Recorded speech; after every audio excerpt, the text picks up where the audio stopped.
안녕하세요. 오늘의 사연입니다. 구독과 좋아요 한 번씩 부탁드릴게요. 바로 사연 시작하겠습니다. 저는 3년 전 결혼해 지금은 시댁에서 살고 있는 30살의 전업주부예요. 남편과 결혼하자마자 시댁 생활이 시작됐고 처음에는 익숙하지 않은 일들이 많아 매일 신경이 쓰였어요.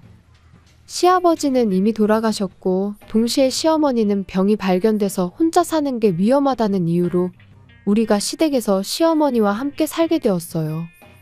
아이를 갖고 싶었고 남편이 어느 정도 수입이 있었기 때문에 결혼하자마자 저는 전업주부가 되었어요. 결과적으로 시어머니를 돌보게 됐으니 전업주부를 선택한 건 옳은 선택이었지만 처음에는 쉴 틈이 없어 힘들었어요. 왜냐하면 시어머니가 쉴 새 없이 청소를 시키셨거든요. 처음엔 시어머니에게 아기가 있는 줄은 몰랐어요. 원래 깨끗한 걸 좋아하는 사람이니까 내 집안일이 기대 이하시겠지. 그렇게 생각하고 시어머니의 인정을 받기 위해 열심히 노력했어요. 하지만 시어머니의 저에 대한 평가는 높아지기는커녕 낮아지기만 했어요. 집안일도 시어머니가 시키는 대로 열심히 했고 음식도 남편이 칭찬을 해주는 걸 보면 나쁘지 않은데 시어머니는 제가 하는 일 하나하나에 불평불만을 늘어놓으셨어요. 예를 들면 집안일과 음식 수준이 전업주부 하기에 부족하다며 남편은 밖에서 고생하는데 미안하지 않느냐는 뉘앙스의 말 같은 걸 하셨어요. 구체적으로 집안일의 어떤 부분이 잘못되었는지 지적하는 게 아니라 제 인격을 무시하거나 정말 추상적인 것에 대해 불평하셔서 점점 시댁살이로 변해갔어요. 솔직히 시어머니의 잔소리는 정신적으로 꽤 스트레스가 쌓였고 병이 있다는 이유로 손가락 까딱 안 하고 무시하기 일상이니 굳이 같이 살 필요가 없지 않을까 라는 생각이 들기 시작했어요. 그러던 어느 날, 그날은 오랜만에 해외 출장을 다녀온 도련님이 귀국한다고 해서 준비를 하게 되었어요. 시어머니는 오랜만에 집에 오는 거니까 구석구석 청소하라고 지시했고 또 요리도 맛있는 걸로 준비하라고 하셨어요. 저는 도련님을 결혼식 때 만났을 뿐 그렇게 친분이 있는 사람이 아니라 좋아하는 음식이 있는지 싫어하는 음식이 있는지 알레르기가 있는지 등등을 알 수 없어 시어머니께 어떤 음식을 준비해야 할지 물어봤지만 시어머니는 모든 걸 저에게 떠넘기고는 알아서 요령껏 준비하라고만 하셨어요. 정말이지 시어머니에게 짜증이 났지만 이런 일은 다반사예요. 저도 가급적이면 시어머니의 말에 스트레스를 받지 않기 위해 한 귀로 흘려보내려고 노력했어요. 그리고 남편에게 연락해 도련님이 좋아하는 음식, 싫어하는 음식 등을 물어보고 준비에 들어갔어요. 남편이 알려준 덕분에 도련님은 그날 저녁을 정말 맛있게 먹었어요. 그리고 모두가 잠들고 제가 뒷정리를 하고 있을 때 도련님이 제게 찾아왔어요. 시간이 늦었는데 아직 뒷정리할 게 남았냐며 도와주겠다고 하는데 저는 괜찮다고 여러 번 말하고 사양했어요. 왜냐하면 만약 시어머니 귀에 도련님 집안일 시켰다는 말이 들어가면 어떤 난리가 날지 모르기 때문이죠. 시어머니는 저를 며느리가 아니라 완전 가정부라고 생각하는 것 같고 제가 모든 일을 하는 걸 당연하게 생각해요. 이 집안의 서열 제일 밑바닥에 있는 제가 무시당하는 건 어찌 보면 당연한지도 모르겠고 시어머니에게 한 소리들을 봐야 피곤한 몸을 이끌고 혼자 하는 편이 더 낫겠죠. 잠자리에 들기 전에 시어머니가 오늘 중으로 청소를 마치고 다음날 아침에는 모두가 일어나기 전에 아침 식사를 준비해야 한다는 의무가 있었기 때문에 그 모든 것을 오늘 중으로 끝낼 생각이었어요. 하지만 무심한 남편과 달리 도련님은 저희 부자연스러움을 금방 알아차린 것 같았어요. 도련님이 저보고 안색이 안 좋아 보인다며 혹시 시댁살이 고달프냐고 묻는데 저는 예상치 못했던 터라 순간 소름이 돋았어요. 하지만 만약 도련님과 상담이라도 한 게 시어머니 귀에라도 들어가면 나중에 어떻게 될지 무서웠어요. 저는 괜찮다고 말하고 도련님에게 침실로 돌아가라고 했어요. 그리고 시어머니는 도련님에게 잘 보이고 싶은지 매일매일 저에게 간식을 만들게 했어요. 평소처럼 집안일만 해도 힘든데 제 몸은 점점 피로가 쌓여갔어요.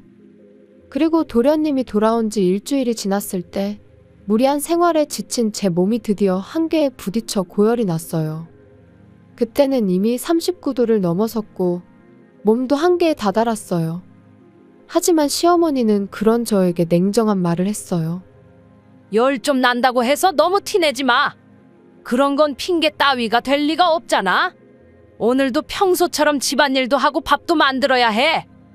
이런 말에 저는 눈앞에 있는 시어머니가 진짜 악마라고 생각했어요. 일로 바쁜 남편을 대신해 집에 있던 도련님이 약국에서 해열제를 사다 주었고 그 약을 먹은 저는 한계에 다다른 몸을 일으켜 냉동식품을 사용해 저녁을 준비했어요. 시어머니한테 도련님 먹을 저녁밥을 만들라고 할 수는 없었거든요. 하지만 집안일은 도저히 할 수 없어 그대로 이불로 돌아갔더니 시어머니가 잔뜩 인상을 쓰고는 제 방으로 들어왔어요. 너 냉동식품을 식탁에 올리다니? 제정신으로 그런 짓 하는 거야? 먹고 재워주면 어떤 경우라도 요리 정도는 직접 해줘야 하는 게 당연한 거 아니야? 저는 열이 올라 의식이 반쯤 흐릿한 상태에서 시어머니의 말에 대답하느라 정신이 없었어요. 그런 제 태도에 더 화가 났는지 시어머니는 말도 안 되는 행동을 했어요. 좋은 말로 해도 못 알아듣는 사람은 몸으로 배워야지.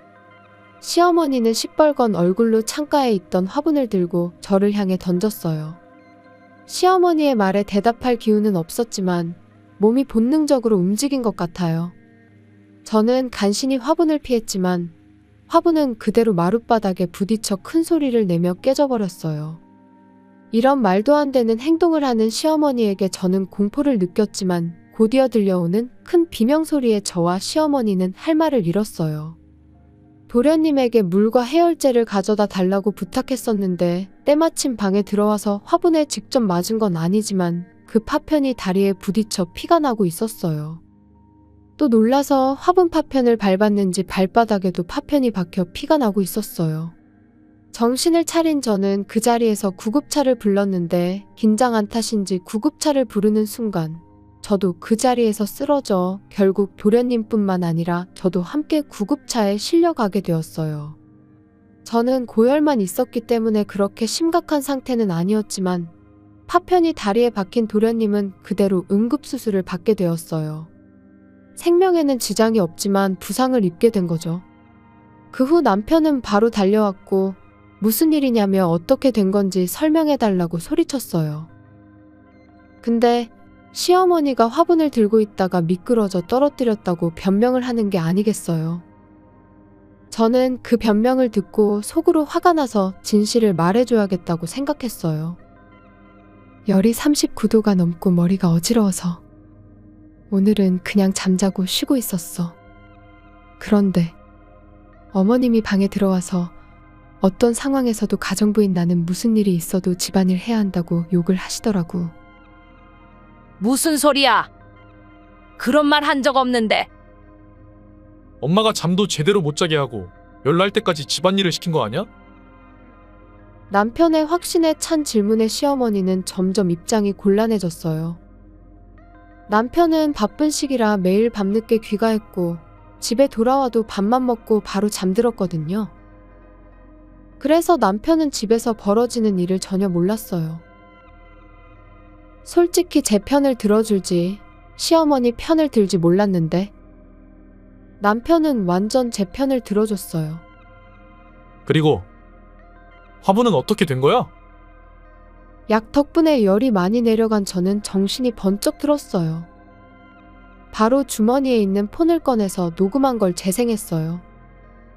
도련님이 저보고 평소에 녹음하는 걸 습관화하면 좋다고 추천해줘서 항시 녹음하고 있었거든요. 마침 화분 사건이 터졌을 때도 녹음을 하고 있었어요. 남편은 녹음된 걸 듣고는 새빨갛게 얼굴이 달아올라 역정을 냈어요. 사람이 할 수 있는 짓이 아니라며 미친 거나 다름없다고 시어머니에게 화를 내는데 그렇게 무서운 얼굴은 처음 봤어요. 나는 그냥 집안일 잘했으면 한 거지. 아기는 없었어. 아기가 없었다는 게 말이 돼. 그걸 믿을 것 같아? 이제 앞으로는 엄마 안 볼 거야. 남편이 그렇게 말하자 시어머니는 점점 얼굴이 창백해지면서 그 자리에 주저앉았어요. 하지만 저를 생각한 남편은 곧바로 시어머니를 데리고 병실을 빠져나갔어요. 그날 밤 남편은 도련님을 데리고 다시 제 병실을 찾아왔어요. 그리고 시어머니에 대해 함께 논의했고 우리가 퇴원하는 날 시어머니가 찾아왔어요. 그리고는 여러 번 미안하다며 고개 숙여 사과했어요. 저와 도련님이 입원해 있는 동안 남편에게 혼이 난 것 같았어요. 시어머니는 많이 지쳐 보였거든요. 하지만 어떤 형태로든 사과를 받았다고 해도 제 마음의 상처가 사라지는 것도 아니고 도련님이 입은 상처도 사라지는 건 아니죠. 도련님은 사과를 받을 생각이 없었는지 고소까지 생각하겠다고 말하는데 그 말을 들은 시어머니는 고소라는 말에 미쳐 날뛰었어요. 어떻게 자기 엄마를 고소하냐며 날뛰는데 도련님은 집에서도 나갈 거라며 담보대출은 알아서 해결하라고 으름장을 놨어요. 잠깐만. 그렇게 되면 나는 어떻게 살아라고. 키워준 은혜를 갚는 게 이거야. 잘못하면 벌 받는다는 거 알려준 사람이 엄마 아니야? 세상이 많이 바뀌었잖아. 우리보다 더 오래 살아온 엄마가 가장 잘 알고 있을 거 아니야? 도련님이 그렇게 말하자 시어머니의 얼굴에는 이미 절망이라는 감정이 스쳐 지나가는 것 같았어요. 전혀 말이 나오지 않고 그냥 그 자리에 주저앉아 버렸어요. 정말 넋이 나가서 미쳐버리는 거 아닌가 하는 생각이 들 정도였어요. 하지만 시어머니는 그래도 끝까지 포기하지 않으셨어요. 앞으로 잘하겠다며 한 번만 봐달라고 하는데 혹시나 해서 봐줬다간 다음번에는 정말로 크게 다칠 수도 있고 몸이 으스러질 때까지 시집살이를 당할지도 몰라요. 게다가 모든 사실을 알게 된 남편이나 실제로 부상을 입은 도련님은 절대 시어머니의 편도 대주지 않고 용서할 생각도 없었죠. 시아버지는 이미 세상을 떠났으니 시어머니가 의지할 사람은 정말 아무도 없고 앞으로 고독한 삶을 살아야 해요. 뭐 어떤 상황이 되든 저를 포함해 남편도 도련님도 시어머니를 도와줄 생각이 전혀 없고 그대로 인연을 끊고 시어머니와의 관계를 끝냈어요.